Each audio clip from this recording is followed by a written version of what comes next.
घेतली आहे, 2 वाटी मैदा घेतला आहे, हे अर्धी पाऊण वाटी मी तूप घेतलं आहे आणि 1 वाटी मी दूध घेतलं आहे।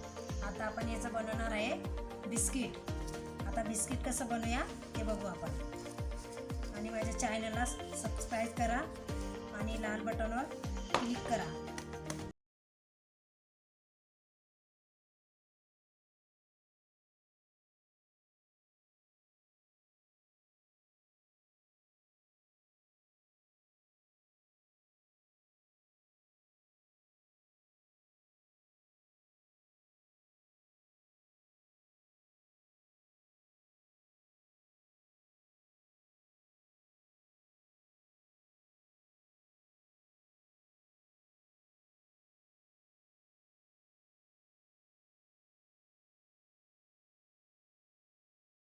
दोन वाटी मैदा घेतला होता, 1 वाटी दूध घेतलं होतं, पाऊण वाटी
ट्राय करा आणि कमेंटमध्ये मला सांगा कसे झाले हे।